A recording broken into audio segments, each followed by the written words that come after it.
My name is Dolores T. Jarvis, and I was 29 years old when my boyfriend kissed another woman in front of me and expected me to fight for him.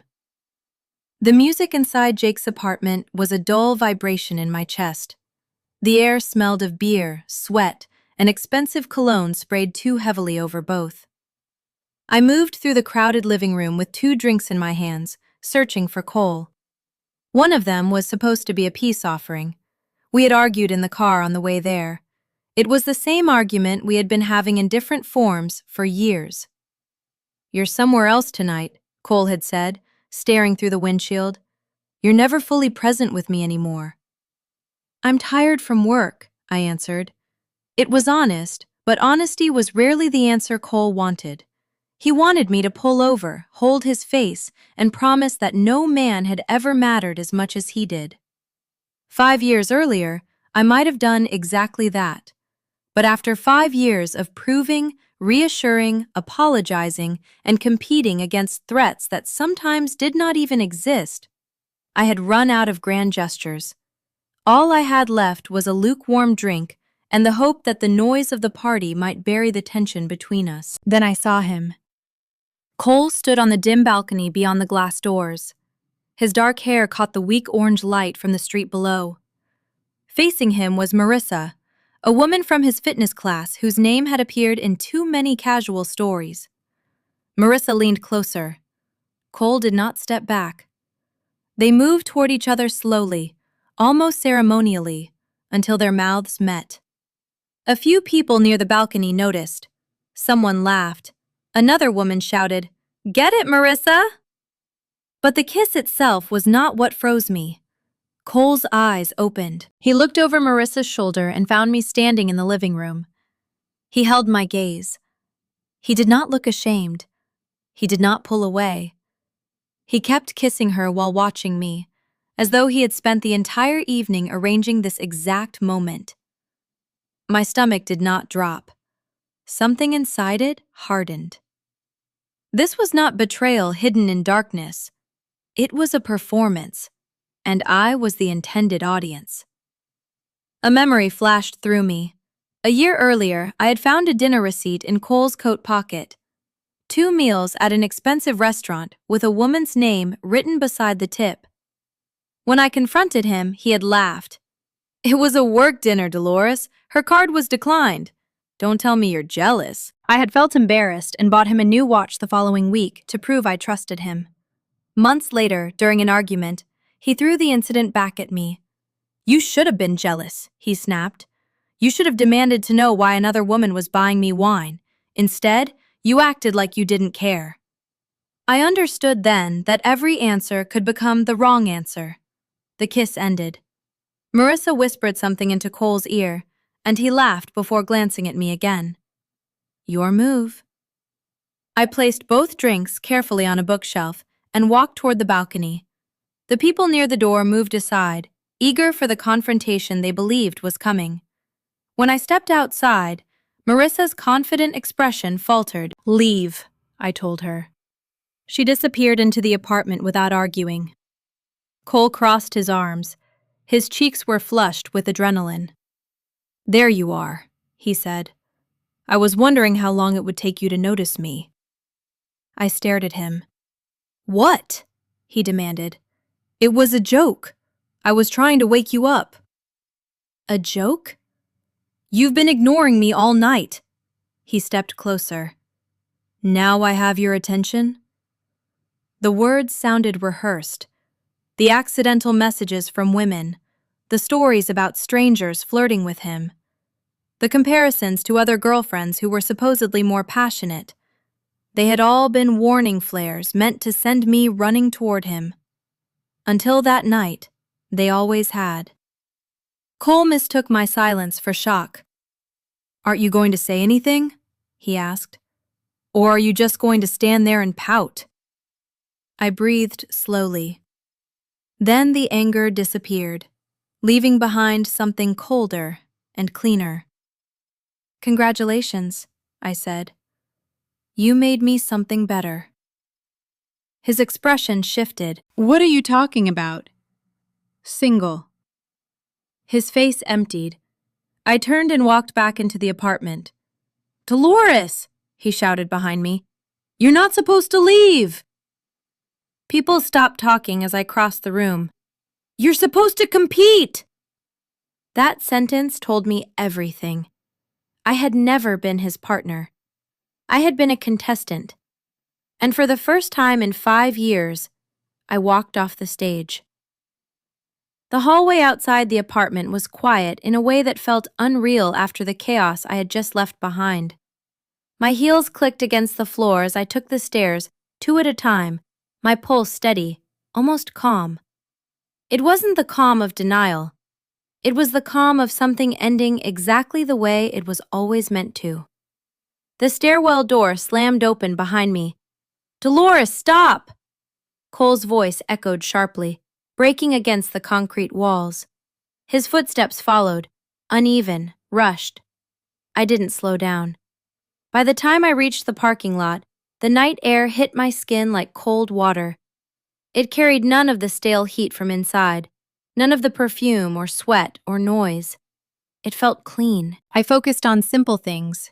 Find the car, unlock it, get in. My hands didn't shake. They used to, during our fights. They used to tremble when I thought I might lose him, when I thought I had said the wrong thing or reacted the wrong way. But now they were steady, as if my body had already accepted what my mind had just realized. I opened the door and slid into the driver's seat just as he reached me. His palm hit the window hard enough to make me flinch. "Open the door!" he shouted, his voice muffled through the glass. I started the engine. The dashboard lights flickered to life. Ordinary, predictable, grounding. "Dolores, listen to me!" He pounded again, faster now. "You're overreacting. It didn't mean anything." I glanced at him. Mascara had started to smudge under his eyes. His confidence, that sharp theatrical edge he always carried, was gone. What replaced it was raw panic. "You're really going to throw away 5 years because of that?" he yelled. "It was just a kiss!" Just a kiss. I almost smiled. "It was to make you jealous," he added, his voice cracking. "Because I love you!" The word bounced uselessly off the glass. Love. He had used that word so many times, each time tied to a demand. Love meant proving myself. Love meant reacting the right way. Love meant never being still. I put the car in reverse. His expression broke completely. "Don't," he said, softer now, almost pleading. "Don't do this." For a second, our eyes met, and in that second, I saw it clearly. He wasn't afraid of losing me. He was afraid of losing control of the game. I let my foot off the brake. The car rolled backward. He stumbled, his hands sliding off the window. "If you leave," he shouted, voice rising again, "it's over. You hear me? It's over." I didn't respond. It had already been over. I shifted into drive and pulled away. In the rearview mirror, I saw him standing alone under the orange glow of the parking lot light, his arms hanging uselessly at his sides.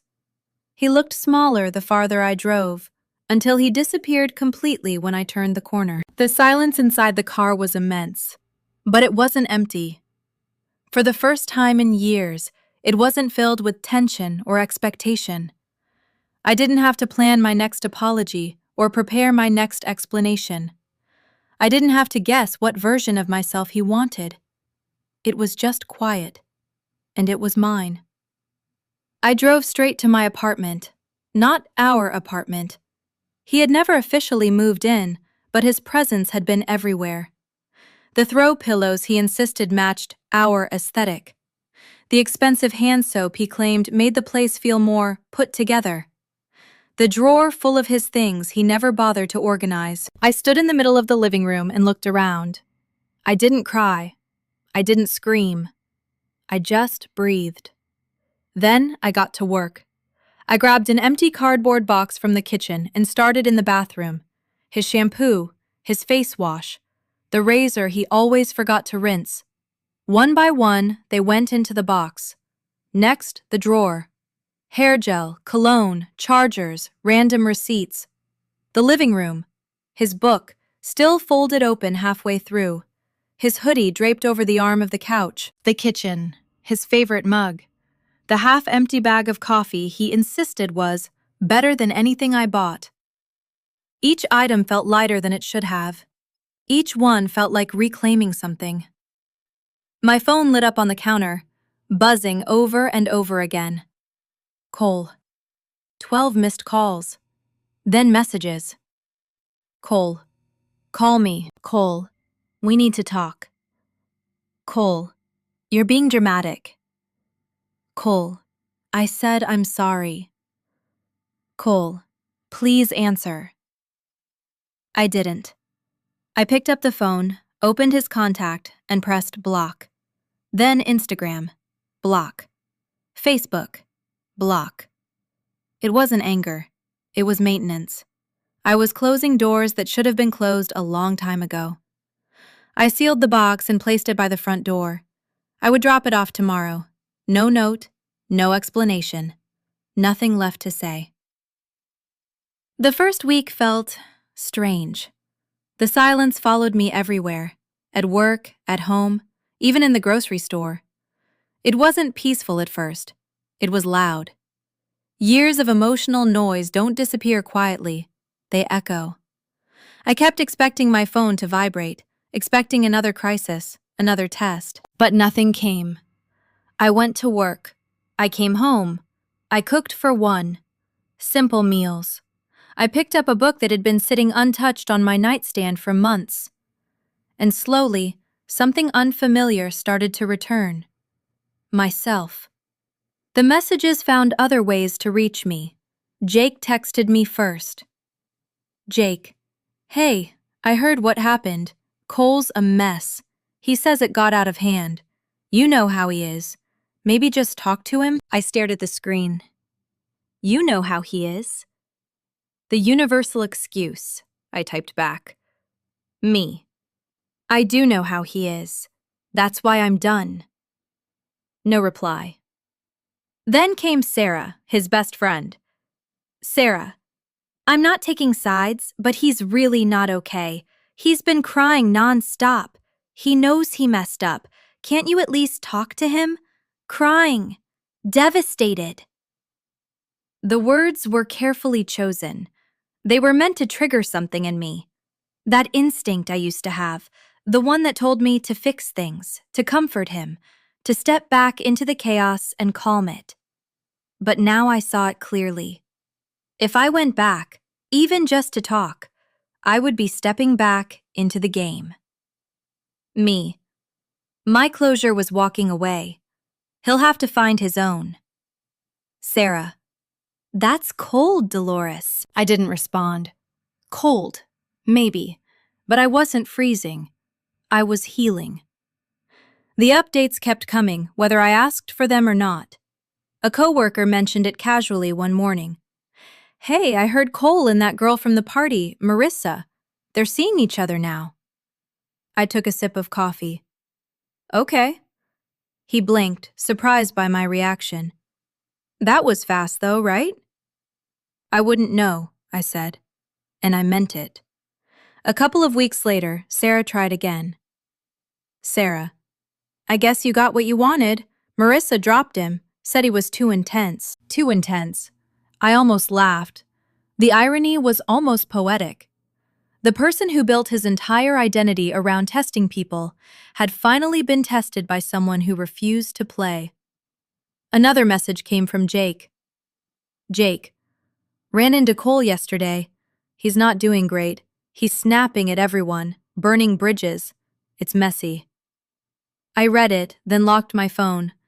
I didn't feel satisfaction. I didn't feel pity. I felt distance, like watching a storm from behind a window. Meanwhile, my life began to shift. Not dramatically, quietly. I joined a gym, not to prove anything, but because I needed somewhere to put the energy I used to spend worrying. I met an old college friend for drinks. We talked about work, about random memories, about everything except relationships. I deep cleaned my apartment. When I dropped the box off at Cole's place the next morning, I didn't wait for him to answer the door. I left it there and walked away. No scene, no closure, just an ending. And slowly, piece by piece, my life started to feel like mine again. About a month after the party, I was sitting cross-legged on my living room floor, assembling a new bookshelf I didn't have to justify to anyone. It was simple. Clean lines, dark wood, not the kind of thing Cole would have called boring. Sunlight poured through the windows, catching dust in the air. It felt quiet in a way that no longer echoed, just still. My phone buzzed beside me. Unknown number. For a second, I just stared at it. Then I flipped it over and kept tightening the bolt. If it mattered, they'd leave a voicemail. An hour later, I wiped my hands and checked. One new message. I already knew who it was before I hit play. Dolores.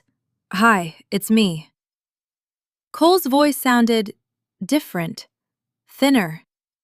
Stripped of that polished, performative edge he always carried, like someone had sanded down all the sharpness and left only something fragile underneath.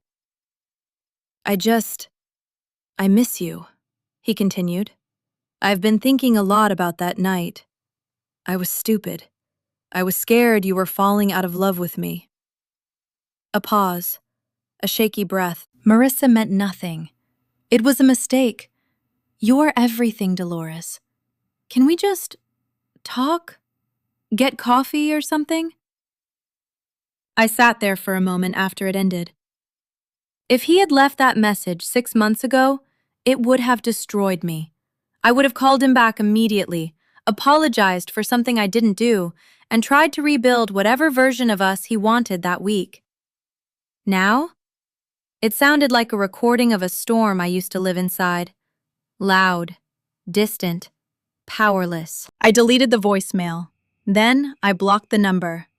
Not out of anger, out of clarity. 2 weeks later, I was halfway through a set of deadlifts at the gym when I saw her. No, not her. Him. Cole. I didn't notice him directly at first. I saw his reflection in the mirror. Dark hoodie, standing near the water fountain, watching me like he'd been there for a while. I finished my set, re-racked the weights carefully, and grabbed my towel. No rushing, no running. No pretending I didn't see him. Just acknowledging reality. He walked toward me slowly. Up close, he looked different. Not dramatically, still handsome, still put together in that effortless way he always had. But something was off. His eyes. They were red, rimmed with exhaustion, like sleep hadn't come easily to him in a long time. Dolores, he said quietly, can we talk? Just for a minute? I wiped the back of my neck with the towel. This isn't a good place. It's the only place I could find you, he replied. You blocked me everywhere. There was a faint edge in his voice. Not anger yet, just pressure. I got the box, he added quickly. Thank you for bringing it. I nodded once. Silence stretched between us, thick with everything he wanted to say and everything I had no intention of responding to. I listened to your silence, he said finally. I get it now. I really messed up. I met his eyes. My answer hasn't changed. Something in his face cracked. For a split second, I saw it. Real hurt. Then it shifted, hardened. You think you're better than this? He said, his voice dropping lower. You think you're so mature, just walking away like nothing matters? I didn't respond. He took a step closer. You just quit, he continued, louder now. That's what this is. You quit on us. A few people nearby glanced over. The old version of me would have shrunk under that attention, tried to de-escalate, tried to pull him aside, lower my voice, protect his image. Not anymore. You wanted a reaction, I said calmly. You got one. I wanted you to fight for me, he snapped, his voice breaking. I wanted to feel like you actually cared. There it was, the truth, stripped of its costume. Not love, validation. I cared, I said. You turned it into a performance. His jaw tightened. I was trying to make us feel something real. You turned us into an audience, I replied. I didn't want the role. That stopped him. Just for a second. Then the anger flooded in, stronger than before. You were lucky to have me, he said, pointing at me, his voice sharp enough to cut through the music overhead. You know that, right? You'll never find anyone who loves you like I did. I felt nothing. Not anger, not hurt, just clarity. Because you're boring, Dolores, he continued. You're safe, comfortable, like a couch. And now you're alone because you're too proud to admit you overreacted to a little jealousy game. A little jealousy game. 5 years of my life reduced to a phrase. I glanced past him toward the front desk. The manager, Kevin, was watching, his expression already shifting into concern. I raised my hand slightly. One moment. Then I looked back at Cole. He was breathing hard, eyes locked on mine, waiting for me to explode, to cry, to prove one last time that I was still part of the game. I didn't give him that. I turned and walked to the front desk. Hey, Kevin, I said quietly. Could you check if that man over there is a member? If not, he's harassing me. Kevin didn't hesitate. Got it, he said. You okay? I'm fine. And I meant it. I walked toward the locker room without looking back. Behind me, I heard Kevin's voice. Excuse me, sir, can I help you? Then a sharp intake of breath, shock, disbelief, the sound of someone realizing the script had changed and they weren't in control of the scene anymore. The hot water in the shower washed over my shoulders, steady and grounding. I didn't replay the conversation. I didn't analyze his words. I didn't wonder if I'd been too harsh, because I knew the truth now. The man I thought I loved had never fully existed. He had been part real, part performance. And what was left behind? That was the reality. And I had finally walked away from it. 6 months after the night everything ended, I stood in a quiet backyard strung with soft yellow lights, holding a glass of champagne I hadn't touched. Bianca's wedding was nothing like the parties Cole used to drag me to. There was no pressure to impress, no underlying tension, no sense that every interaction was being measured or judged. It was simple, warm, real. And beside me stood Marcus. He was laughing at something Bianca's grandmother had just said, his hand resting lightly at the small of my back. Not possessive, not performative, just there. We met in a bookstore 3 months earlier.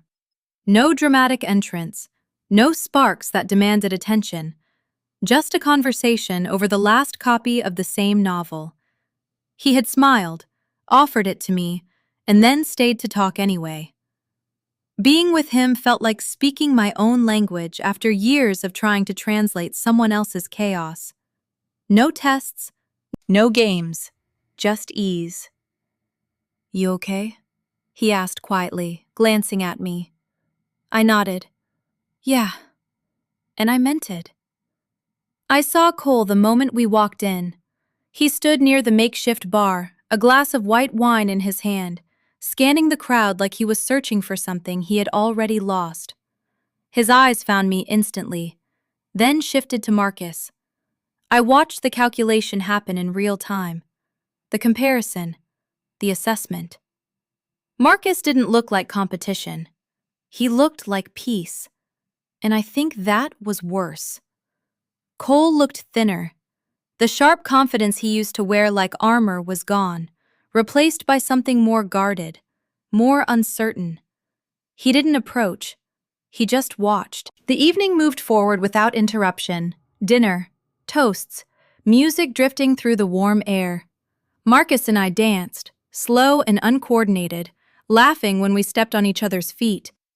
There was no performance in it, no need to impress anyone. I became aware of Cole's presence the way you notice a shadow in the corner of your vision. Always there, never close enough to matter. I didn't avoid him, I simply didn't acknowledge him, and that, I realized, was something he didn't know how to handle. Later, Marcus stepped away to take a call, and I drifted toward the bar for water. I felt Cole approach before I saw him. "You look different." His voice had lost its edge. It was quieter now, almost careful. I turned to face him. "I am," I said. No explanation, no defense, just truth. He swallowed, his fingers tightening around his glass. "I've been thinking about everything," he said. "About what I did, about how I treated you." I didn't interrupt. For once, he wasn't trying to provoke me. He wasn't setting a trap or waiting for a reaction. He just kept talking. "I didn't understand it before," he continued. "I thought if you didn't react, it meant you didn't care. I thought I had to push you to prove it." A small, humorless laugh escaped him. "I didn't realize I was pushing you away." I studied his face. For the first time in years, there was no performance behind his words, just regret. "I'm not expecting anything," he added quickly. "I know I don't get to ask for that anymore." That was new too. No demands, no conditions, just an admission. "I just needed to say I'm sorry," he finished. "For everything. Not just the party, all of it." Silence settled between us. This was the moment, once upon a time, where I would have stepped forward, reached for his hand, told him we could fix it.